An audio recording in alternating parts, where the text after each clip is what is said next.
Welcome to Imagination Station. I'm so glad you're here. I can't wait to see what incredible things about God we'll discover together this week. We're going to have so much fun together. But before we get started, I need to ask you something very important. Who brought their imagination today? It's okay if not everyone remembered their imagination. It's our first day of EBS. But since we are at Imagination Station, we're definitely going to need lots of imagination. The great news is, I have an extra bit of imagination to spread around. In fact, I was just talking to my friend Pogo, the poison dart frog, about this. I think you met him earlier, right? Pogo and his friends love living in the rainforest in Central and South America. The rainforest is full of huge trees, super long vines, and so many plants and flowers that you can't see through them all. That's a lot of plants and a lot of rain. The rain is very important. It keeps everything alive. We're going to bring our imaginations to life now with some imagination drops. Take 30 seconds and run and get a small cup of water.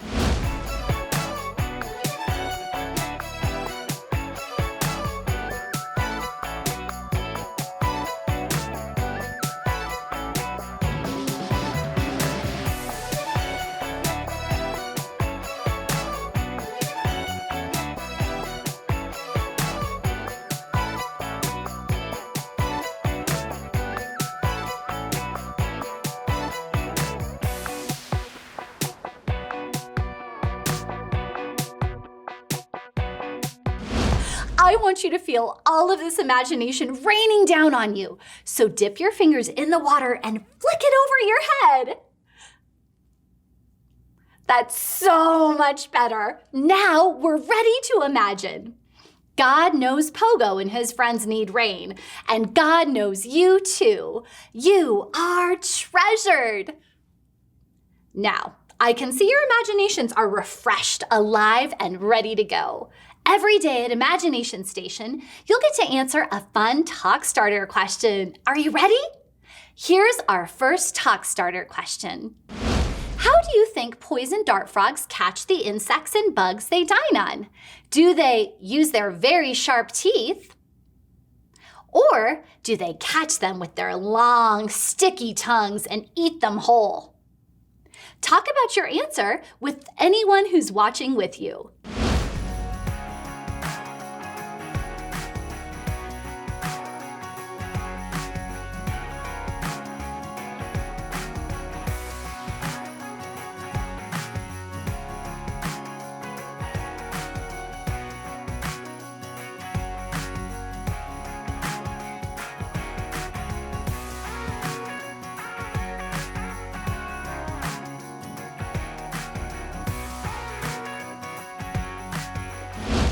Okay, I need a loud drum roll before I reveal the answer.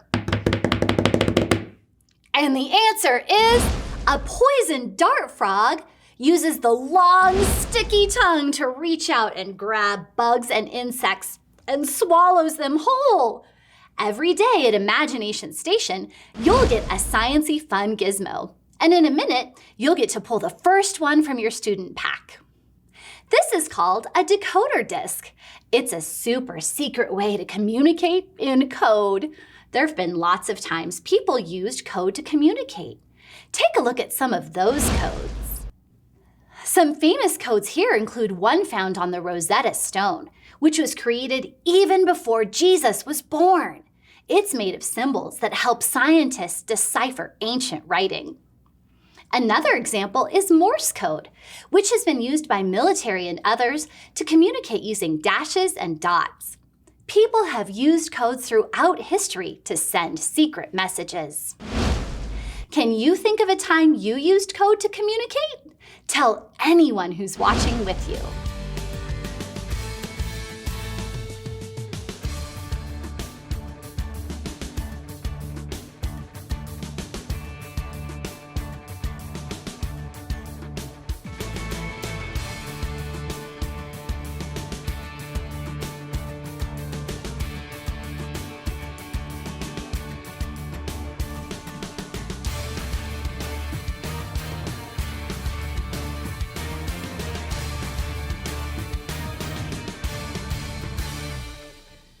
Let's try speaking in code right now. This is called Pig Latin. Show me a pig nose if you know how to speak Pig Latin. Here's how you speak it. You take the starting sound of a word and move it to the end and add A to the sound. For instance, let's use the word pig. So pig becomes igpay. Words that start with a vowel stay the same, but you'll still add A to the end. So the sentence, I ate the pig, becomes I ate a they, igpay. Practice saying a few words right now. Maybe say, you are treasured in Pig Latin. Now practice saying your name in Pig Latin. My name is Shani. In Pig Latin, that would be Hanny Shay. Speaking in code is kind of tricky. Now think of something you want to tell others, but don't say it out loud. Think of how you'll say it using Pig Latin. Turn to someone nearby and tell that person your message in Pig Latin. Then they can say something to you. If you're watching alone, you can practice your sentence for the next time a friend or family member comes by.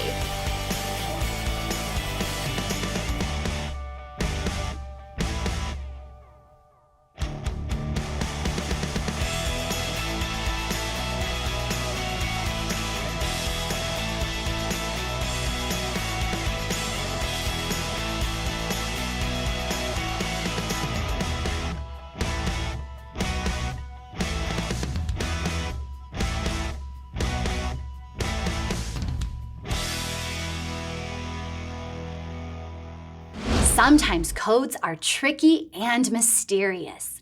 If you were a treasure hunter, you might have to decipher codes to find treasures. Figuring out codes can help solve mysteries. Now, you're going to use the decoder disc, paper, and pencil to write a code. First, write your name in code using your decoder disc. Here's my name in code. Pick up your decoder disc and twist it around a few times to find the symbol for each letter of your name. Then you'll draw that symbol. Once you've found the symbols for all the letters of your name, you'll have your name in code. Ready? Have fun!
Now think of a secret message you'd like to write in code to a friend or a family member.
Great work on making mysterious messages. Today, we're discovering that God knows you. You are treasured. You know, sometimes it's easy to feel confused and lost, sort of like a message that's written in code. We might wonder if God really knows what's happening in our lives. We might even feel like life is a confusing mystery, and we don't know what's going on. But here's an important truth to remember. God knows you. You are treasured. Nothing about you is a mystery to God. God created you, and He loves you. Before we wrap up, grab the Try This at Home sticker from your Treasured Student Pack. Put the sticker on a Ziploc bag so you've got a good, safe spot for that decoder disc. I'll see you next time for more Imagination Station fun.